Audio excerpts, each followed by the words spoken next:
Welcome, everybody, to my very first post for Kuri Canine Massage. That is an interview with a guest.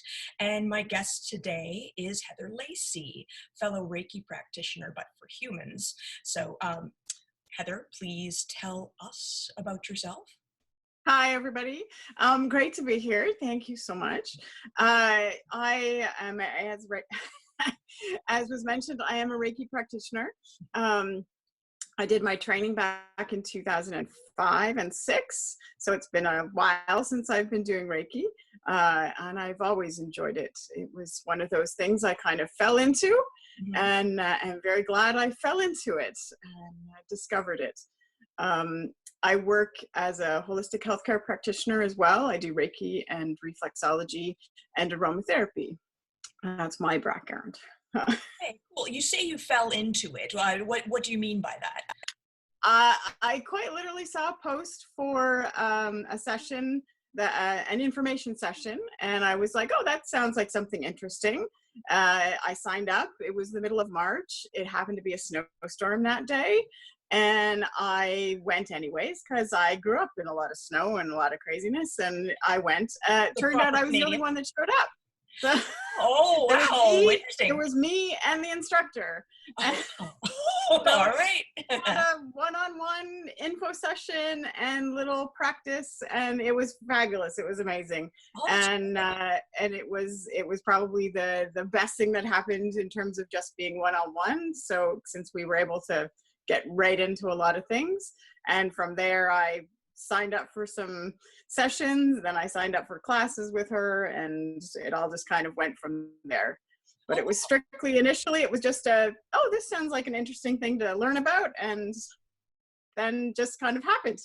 Perfect. Kind of similar for me. First, I started with canine massage therapy and then got interested in looking into other alternative / complementary therapies that didn't involve vet clinic environments. That just wasn't for me. That's not a comment on vet clinics, certainly, because I fully believe in working with veterinarians, absolutely. But it just wasn't for me. And I thought perhaps, going for healing modalities that are not stressful to the animal was something I was looking for. So, Exactly. yeah, exactly. Now, what we're here for today is to talk about Reiki, first of all, introduce people to the concept, because there's loads of people who do not understand what Reiki is, or only have a minor introduction to it. So other than introducing Reiki, we'll also speak about human Reiki versus animal Reiki. But for now, I was hoping, since you are my guest, I'd like you to do most of the talking. Would you explain Reiki? Sure, I will give that a shot. Yeah. As we all know, everything is made up of energy. Every cell, object, every being, every person, thing, animate or inanimate in this world, is made up of energy. Reiki is, in a simple description, a way of moving universal life force energy from one place to another. The person giving Reiki is basically a conduit, a channel. And you're focusing and gathering the energy that is around you, not your own energy per se, but everything that's around you, and transmitting it or directing it to the person or being that is receiving Reiki, receiving a treatment. We don't, as a practitioner, we're not there to heal or fix something specific. We're there to create the environment that healing can take place in. Yes. And to allow the energy to go to where it needs to go for the person or being that's receiving a treatment. And it knows all of us, right? Yeah, exactly. Yeah. And all of us do this on some level every day. We all exchange energy. All energy flows through us all the time. A touch, a handshake, a hug, energy goes from one person to another person all the time. With Reiki, we're just, as a Reiki practitioner, you're just much more focused on that energy exchange, and you're directing is the wrong word, but you're channeling it to a specific being so that they can take that energy and use it for their own healing process. You're not depleting your own your own energy or anything like that. And it's Exactly. as you say, you're not a healer, you're directing the healing energy. You're directing the flow, basically. Your direct Yes. energy is always flowing, always shifting, always moving, even when we're static, right? There's always movement in energy, and we're just basically working as a funnel to direct it to a specific being. Excellent. Okay, now there are 5 principles of Reiki and also 7 Right. truths that Right. I'd love you to share. Yes. So the 5 principles, which I try to use, but sometimes it doesn't happen, but you try to use them. It's a challenge, yeah. Exactly. Mhm. Just for today, I will not anger. Just for today, I will not worry. Just for today, I will be grateful. Just for today, I will work hard on myself. And just for today, I will be kind to others. So it's about being in the moment. Yes. And the 7 truths are: all is one, honor one another, honor oneself, love is divine power, surrender personal will to divine will, seek only the truth, and live in the present moment. Excellent. Good stuff. Now, speaking sort of the energy exchanges, and you were giving an example of a hug as being one, but I Yes. actually want to go in the other direction now and talk about a little bit about distance Reiki. We're going to talk more about this in our next interview, so Yes. everybody, tune in for that one too, to get more specific about that. But if you could talk a little bit about distance Reiki, so with basically Reiki not without touch, and then even taking it a step further, you're not even in the same physical location. Right, exactly. Yeah. Yeah, the nice thing about energy exchange is that it doesn't have to be a physical touch. A lot of practitioners, myself included, do what is called a non-touch method of Reiki. I prefer that myself. It just gives me a better feel for the energy that's flowing. So I can have a better feel and a better idea of the response from the person, of where it's going and what's happening.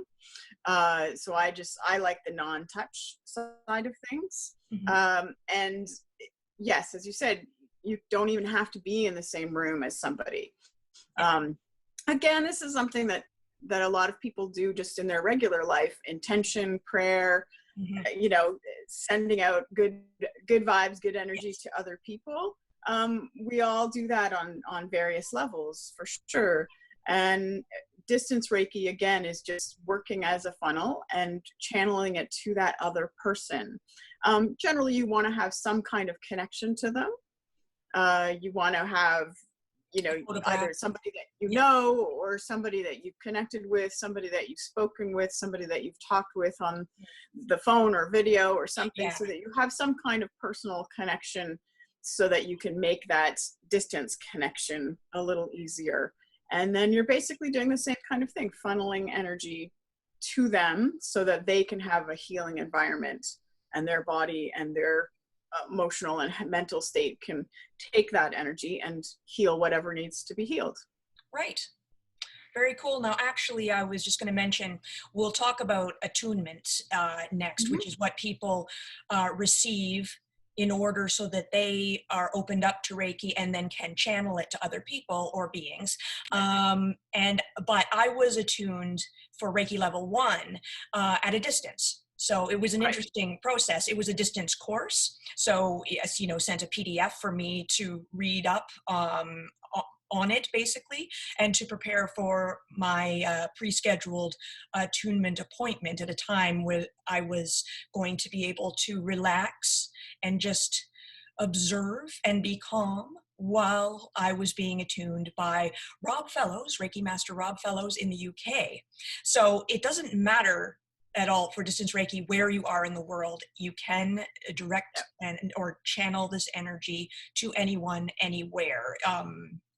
And I believe we talked about this as a broadcast signal somewhat when we were talking before. Same kind of thing. It's that transmission, right? You're sending out a signal, and the other person on the other end is the receiver. So you're kind of doing from one side to the other side, and you know, it's kind of going from you to them, no matter where they are. Yeah. A signal is, I feel like, a really good way to describe it. But basically how it worked, according to the text that I received from Mr. Fellows, he just required a photograph of me. That's the connection point that Right. we were talking about earlier.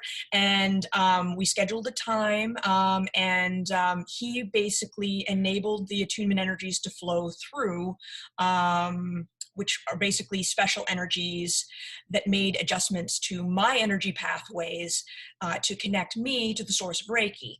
And the process was meant to open my crown, heart, and palm chakras, and we're going to talk about chakras in a little bit, in allowing the energy to flow through the crown and down through into my palms. And by placing specific Reiki symbols on his end onto representations like a picture of my crown, brow, and hands at his end, that is how he sealed these chakras, and how he proceeded with my attunement. And for me personally, it was a very calming and cleansing sort of feeling. I Right. didn't start seeing colors with my eyes closed or feeling the buzzing in my hands and my palms until being attuned to Reiki level 2. And that was an in-person session. But I think that was, I didn't start seeing that stuff because Reiki level 2 is where, once you're attuned to that and have had some practice, case studies, for example, you're able to give Reiki professionally to others. You can't, Right. Reiki level 3 is the teacher and master and attunement level, but you are at least able to channel Reiki at Reiki level 2. So that's personally why I think I didn't experience those things until Reiki level 2. Anyway, though, I wanted, if you don't mind, Heather, tell us about your experience being attuned, because you were attuned in person. I was. It was a long time ago. Yeah. Do you still remember? I was gonna say I don't remember all the specifics, but I do remember it being a very calming thing. And again, as you said, because it's been a while, but I would have to say that was probably the same kind of thing in terms of there were certain things that I could feel, because Reiki level 1 is more focused on kind of self-treatment, Mm-hmm. and Reiki 2 is treating others in distance and that kind of stuff. So I think, yes, when I was attuned for Reiki level 1, you have a sense of calmness, or for me anyways, but not the full kind of, as you say, the buzzing and that kind of stuff. So that kind of came as I did the second level course. And I did a course that was done over a series of weeks, which I found very interesting and very helpful for me. I know that a lot of stuff now kind of will happen in like a weekend. Yes. And it's That was for me. Yeah. Yeah. And that's to me, that's really, I mean, it's great, but it's also really compact. It is. And there's so much stuff that I'm glad that the teacher I had did it over a series of weeks, so that, you know, we were together for an hour to 2 hours, and there were kind of 4 or 5 of us in a session. And, you know, we had that time in between to do things and then come back and discuss and talk about, and then kind of move on to the next level. So I found that really helpful. And I think that for me anyways, that was a great way to learn. And then to do the attunement process, by then I was fully ready for it, right? Like right. there was no surprise, right? It was just yes, this is the next thing, and this is the next step, and this is the most logical process to go. That's, for me, it was just kind of like, yes, of course, let's, you know, now we have to do this, and now we need to, you know, now I need to be able to go and do this for other people, and you know, yes, it was just almost a natural process. Yeah, yes, that is a good way to do it. And for people though who end up with a concentrated course over a short period of time, you can, of course, create that for yourself somewhat by taking the text, the literature that you receive, and sort of educating yourself over a process and taking those steps naturally yourself, and then Yeah. Case study. So that's how I tried to handle it. I do like how you've described, though. It's nice when it's offered that way. It's more of a gradual process, a step by step. That's nice. And nice to have the discussion too, right? In Yeah. between, because things would happen, right? You'd be doing self-treatment and something would happen and you'd be like, wow, what was that? I Yeah. and then you could go and talk about it with fellow people who were learning and a teacher who was teaching, and you could get some feedback and you could offer your opinions and get some feedback and people who understand exactly what you're going through because they're doing the same thing, right? They're learning too, right? So yeah, absolutely. Now I'm going to segue into, basically, now we both give Reiki, but you give Reiki to humans, I give Reiki to animals, and there are some similarities and some differences, basically. yes. Yeah. Take us through a Reiki session for humans, basically. Talk about the hand positions and the chakras. Yeah. Well, in terms of hand positions, let's start there. There are a number of specific hand positions that we learn as a practitioner.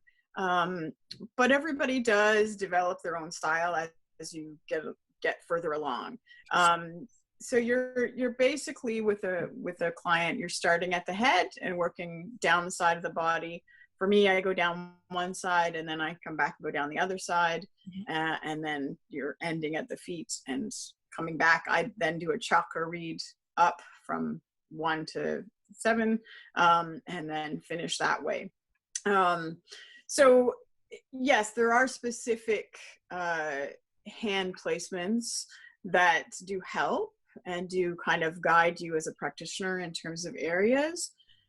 But I don't think that any Reiki practitioner does things exactly the same way as another Reiki practitioner, right? It's Absolutely. very individual. And it's also very individual depending on the person, right? So Receiving. because the person who's the receiver, yes, exactly. Because sometimes you'll be doing a treatment and it'll be like, okay, I'm going to be standing on this arm for the next 20 minutes because that's where the energy is going and that's where it's going in, and this is where I need to be. And I always do a full body session. Some people will ask, it's like, I want you to treat my knee. I was like, well, that's not quite how I work, and I don't, because maybe it's not the knee that's the issue, maybe it's something else. Yeah. And I treat the whole body, but you may find that you end up in one specific spot for a longer period of time, which is good. Everybody experiences the sessions differently. In terms of the receiver, you can get hot, you can get cold, you can feel emotional stuff come out of left field that you didn't expect. You can feel as if there are other people in the room that are not there. You can see different colors, hear different sounds. When I was doing my sessions initially, kind of before and at the beginning of my training, every session I did was different. Every session I received was different. I went through a whole range of things when I was doing things, from having my arm physically bouncing a ball for like 20 minutes in a session. My arm just kept like this, physically moving. I just couldn't, I knew it was happening and I couldn't stop it. It just kept going. To seeing people or feeling that there were 3 people in the room and I knew there were just the 2 of us, myself and my Reiki master at the time. Colors became a big part of what I do, and that came out in the sessions that I was doing as a receiver. So it all is very individual, but the pattern is often the same in terms of that you treat the whole being, Right. and let the energy go where it needs to go rather than trying to direct it to a specific place. Right. And Right. I suspect that's probably similar for you in terms of animal treatment. Yes, yeah, in terms of animals, now, with respect to hand positions, this can be similar. You can use hand positions, and it's much better to hover than probably touch with an animal, but it's probably best reserved for later when you know the animal better.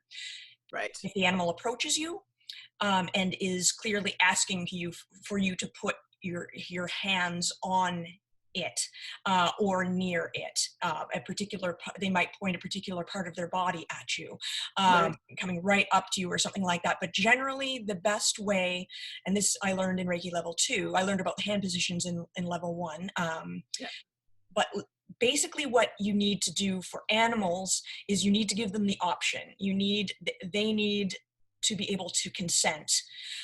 So you create a space for them to do that. You create an energy bubble around yourself, and basically with your intention in that energy, so that they can choose how much Reiki they want, or how little, or if they want none. Um, they don't even have to move into that space. Sometimes they do, to get closer to you and closer, I guess, to where they feel the energy is coming from, Yeah. somewhat, or being channeled from. But they don't even necessarily have to do that in order to partake. It's so it's a mental intention projected with this bubble that also communicates to the animal that we are offering them energy, and that they have a total say in their treatment, which is sort of an opportunity and a courtesy that they do not usually receive. They're not often afforded in traditional veterinary medicine, because you can't. It can't be done Yes. that way there. So Yeah. this because you're dealing Consent. with energy, Yeah. it's very important that they have their say in it, though. Yes. Consent is a big thing, all round Hmm. in terms of Reiki. That the person that's receiving Yes. uh, has to agree that Hmm. to receive. They have to. It has to be something that they want. It's not something you can just kind of send to somebody without their you know agreement. So Yeah, definitely with an animal, same kind of thing, right? It's absolutely, they and they can't give explicit consent, but you have exactly. to create an environment where they are allowed to say yes, I'm going to partake, or no, I'm going to walk away and go to the other room. Right. So Yes. Or yeah. Or I need some distance for this, so I'm just partaking from here. Or exactly. yeah. Or giving them time to get used to the idea. Although animals are much more sensitive and much more aware of these kinds of energies, and Yes. taking them in. Sometimes an animal will actually sense somebody who is a Reiki practitioner, and they can sense that, yes, you channel energy well, and they'll actually draw it from you. Yes. You're just sitting, say, on the TTC or Yeah. something like that, and there's Yeah. a dog there, and he makes the connection with you, and Yes. draws. Like they know how to do that instinctively. And speaking of that, they actually have an eighth major chakra, which makes them different, and like just a little bit on a higher level than us in a way. um, Yes. but I'll hold on to that for a minute and just go through, if you are doing hand positions for, say, a dog or something like that, as I was taught, it's basically, you begin with sort of either side of the shoulders, and then you move down the body with the hands on either side of the body until you reach the rump, and then one hand gently under the throat and the other on the chest, and then the head and brow, and then the legs, like one hand on the elbow and one other on the foot, and then the hind legs where you have your hands on the hips, and then down to the toes in one or two positions or so. So, or you can do hand positions over their chakras, starting with the eighth. which is basically the shoulders. You always start treatment there for animals. That's whether it's a chakra oriented treatment or you're just going through the hand positions that I mentioned, you start there. Right.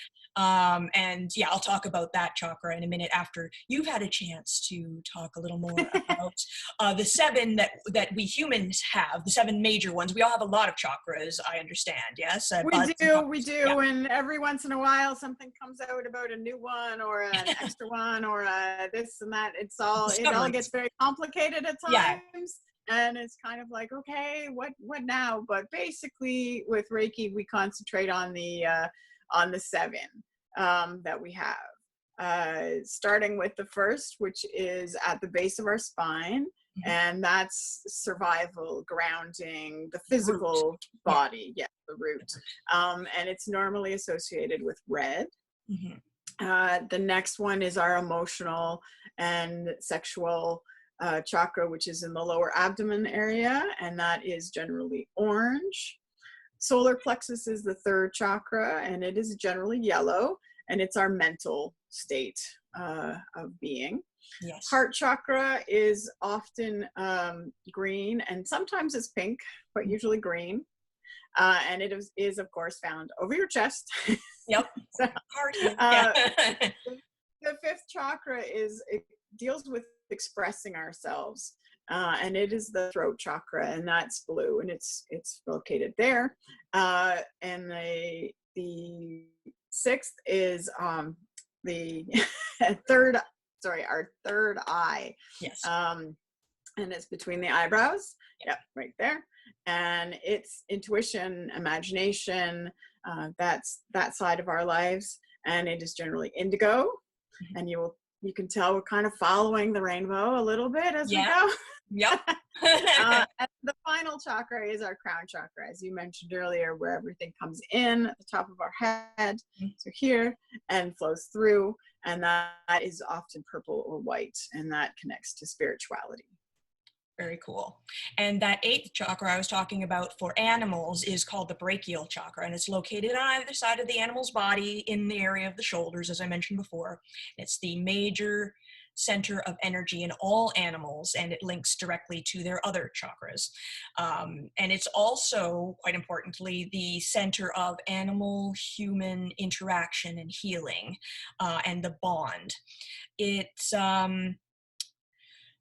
in animals that have like a strong bond with their humans, usually it's very vibrant then. And it's where the animal human bond is formed and carried. And and otherwise I've been taught that animals have at least 21 minor chakras and 6 bud chakras in addition to this. But of course, as you say, new discoveries are being made in this. This is a field that just keeps opening up. I mean, there's more information to learn all the time on that stuff. So there's probably way more for animals as there are way more for us too. Exactly. And the nice thing about chakras is they are all linked, right? So, yes. By treating the major chakras, your energy is flowing to the minor chakras. So you're not missing something by not treating, like if it's like, oh my gosh, I'm not treating all 23. Like, I know you're not missing something. You're still, the energy is still going there. And if you focus on the major ones, generally you kind of, can cover everything that way. Okay. Yeah. Awesome. Now, I'm going to wrap up our chat, but I'd like to just talk about, before we go, why is Reiki an option for people? I mean, that's kind of a big answer, and why they might be interested in it for their pets. But in summation here, and we can talk more about this as well for during our distance Reiki interview to expand upon it some more, and perhaps why you like what Reiki is not for. Maybe we can start with what Reiki is not for. I think on some level you can use Reiki for everything. Mm-hmm. But I mean, that said, obviously, if you're looking at some kind of major trauma, physical or otherwise, you want something else to go with that. It's a complementary therapy, right? It's not meant to be a it's not meant to be a standalone therapy, right?